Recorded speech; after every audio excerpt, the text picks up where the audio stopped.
ओम शांति। आज बाबा के 15 तारीख के महावाक्य हैं। बाबा ने कहा, मीठे बच्चे, बाप समान रहमदिल बन अनेकों को रास्ता बताओ। जो बच्चे दिन रात सर्विस में लगे रहते हैं वही बहादुर हैं।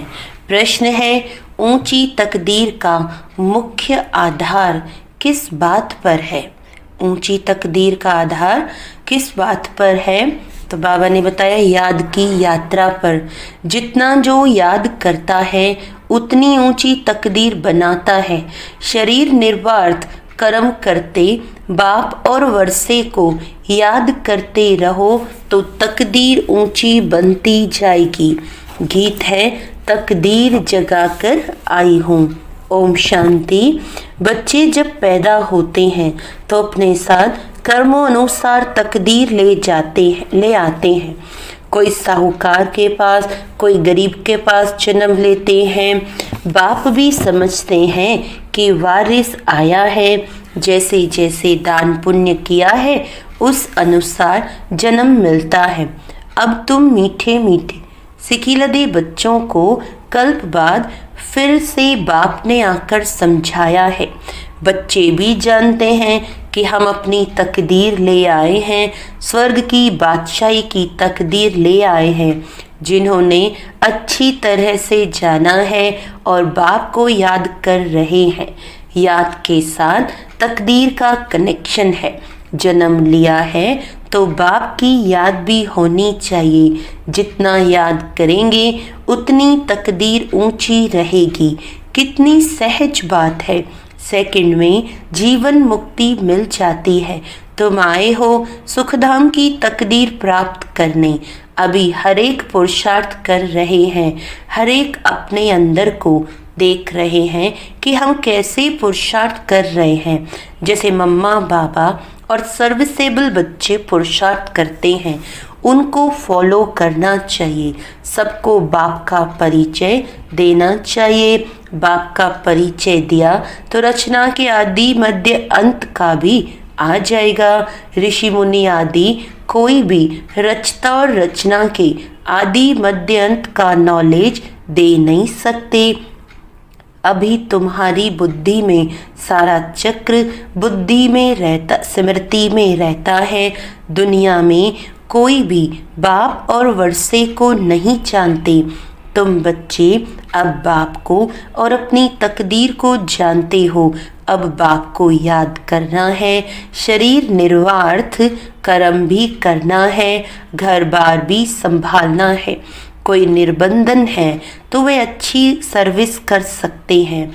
बाल बच्चे कोई नहीं तो उनको सर्विस करने का अच्छा चांस है। स्त्री को व पति बच्चों का बंधन होता है। अगर बच्चे नहीं हैं तो बंधन मुक्त ठहरे ना। वह जैसे वानप्रस्थी हो गए। फिर मुक्ति धाम में जाने के लिए संग चाहिए। भक्ति मार्ग में तो संग मिलता है साधुओं आदि का, निवृत्ति मार्ग वालों का। वह निवृत्ति मार्ग वाले प्रवृत्ति मार्ग का वर्षा दिला न सके। तुम बच्चे ही दिला सकते हो। तुमको बाप ने रास्ता बताया है। भारत की हिस्ट्री ज्योग्राफी 84 जन्मों की बैठ समझाओ। भारतवासी ही 84 जन्म लेते हैं। एक की बात नहीं है। सूर्यवंशी सो फिर चंद्रवंशी फिर वैश्यवंशी घराने में आते हैं। नंबरवार तो होते हैं ना। भारत का पहला नंबर प्रिंस है श्री कृष्ण, जिसको झूले में झुलाते हैं। दूसरे नंबर को झुलाते ही नहीं हैं क्योंकि कला कम हो गई। जो पहला नंबर है पूजा उसकी होती है। मनुष्य समझते नहीं कि कृष्ण एक है या 2-3 है। कृष्ण की डिनाइस्टी चलती है, ये किसी को भी पता नहीं है। पूजा सिर्फ नंबर 1 की होती है। मार्क्स तो नंबर वार ही मिलते हैं। तो पुरुषार्थ करना चाहिए कि क्यों न हम पहले नंबर में आएं। मम्मा बाबा को फॉलो करें, उनकी राजधानी ले लेवे। जो अच्छी सर्विस करेंगे वह अच्छे महाराजा के घर में जन्म लेंगे। वहाँ तो है ही महाराजा महारानी।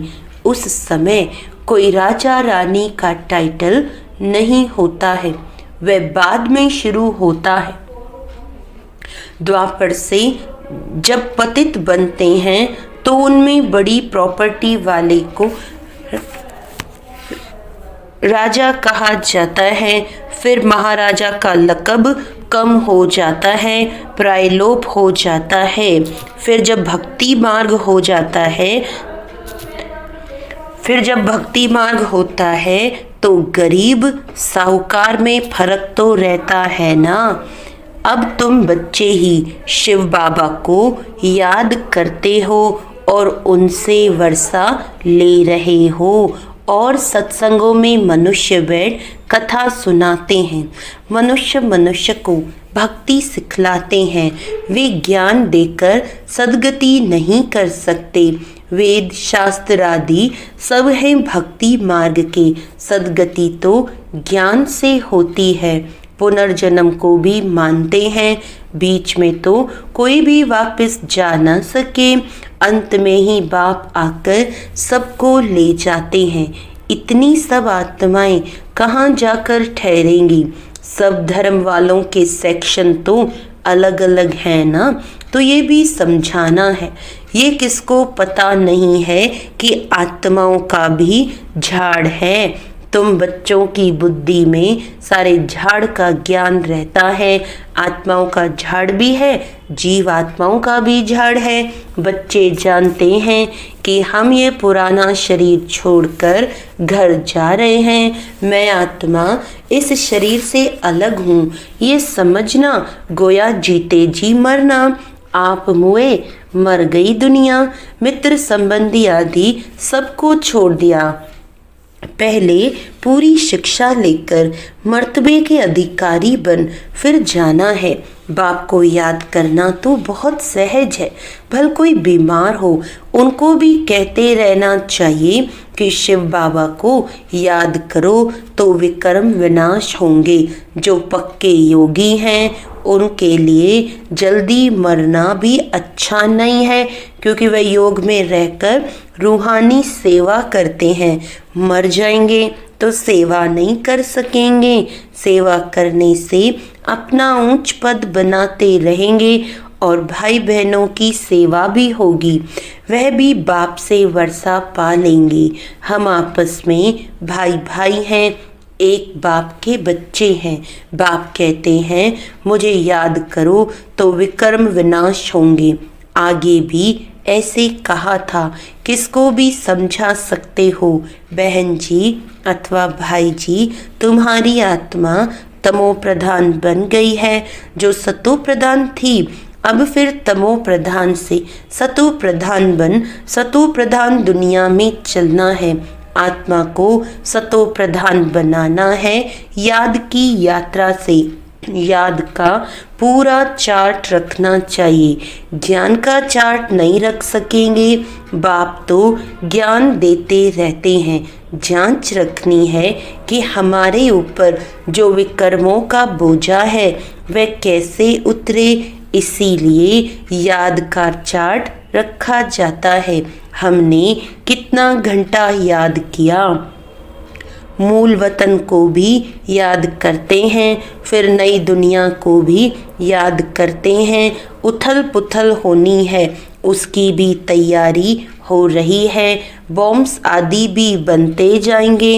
एक तरफ कहते हैं कि हम ऐसे ऐसे मौत के लिए सामान बना रहे हैं, दूसरी तरफ कहते मौत का सामान नहीं बनाओ। समुद्र के नीचे भी मारने का सामान रखा है। ऊपर आकर बॉम्ब्स छोड़ फिर समुद्र में चले जाएंगे। ऐसी ऐसी चीज़ें बनाते रहते हैं। ये अपने ही विनाश के लिए तैयार कर रहे हैं। मौत सामने खड़ा है। इतने बड़े बड़े महल बना रहे हैं। तुम जानते हो ये सब मिट्टी में मिल जाएंगे। किनकी दबी रही धूल में। लड़ाई जरूर होगी, कोशिश कर पॉकेट सबके खाली करेंगे। चोर भी कितने घुस पड़ते हैं, लड़ाई पर कितना खर्चा करते हैं, यह सब मिट्टी में मिल जाना है। मकान आदि सब गिरेंगे, बॉम्ब्स आदि गिरने से सृष्टि के 3 भाग खलास हो जाते हैं, बाकी 1 भाग बच जाता है। भारत एक हिस्से में है ना, बाकी तो सब बाद में आए हुए हैं। अभी भारत का ही भाग बचेगा, मौत तो सबका होना ही है। तो क्यों ना हम बाप से पूरा वर्षा लेवे। इसीलिए बाप कहते हैं लौकिक संबंधियों से भी तोड़ निभाना है, बाकी बंधन नहीं है। तो बाबा राय देंगे कि क्यों नहीं सर्विस पर लग जाते हो, स्वतंत्र हैं तो बहुतों का भला कर सकते हैं।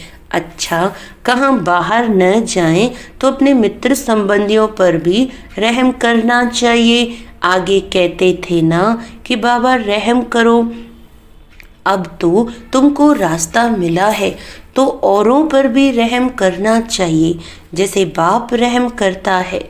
बाप कहते हैं मुझे याद करो तो विकर्म विनाश होंगे। सन्यासी लोग तो हठ योग आदि की कितनी मेहनत करते हैं, यहाँ तो ये कुछ नहीं है, सिर्फ याद करो तो पाप भस्म हो जाएंगे। इसमें कोई तकलीफ नहीं, सिर्फ याद की यात्रा की बात है। उठो बैठो कर्मेंद्रियों से भल कर्म भी करो, सिर्फ बुद्धि का योग बाप से लगाओ। सच्चा सच्चा आशिक बनना है उस माशूक का। खुद कहते हैं कि हे आशिकों, हे बच्चों, भक्ति मार्ग में तो बहुत याद किया, लेकिन अब मुझ माशूक को याद करो तो तुम्हारे पाप भस्म होंगे, मैं गारंटी करता हूँ। कोई बात शास्त्रों में आ गई है, भगवान द्वारा गीता सुनने से तुम जीवन मुक्ति पाते हो, मनुष्य द्वारा गीता सुनने से जीवन बंद में आ गए हो, सीढ़ी उतरते आए हो। हर एक बात में विचार सागर मंथन करना है, अपनी बुद्धि चलानी है। ये बुद्धि की यात्रा है जिससे विकर्म विनाश होंगे।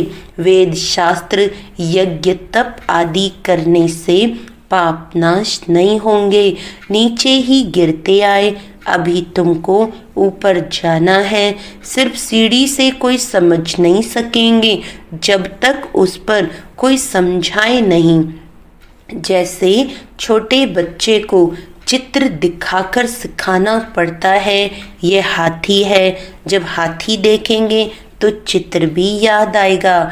जैसे तुम्हारी बुद्धि में आ गया है, चित्र में हमेशा छोटी चीज दिखाई जाती है।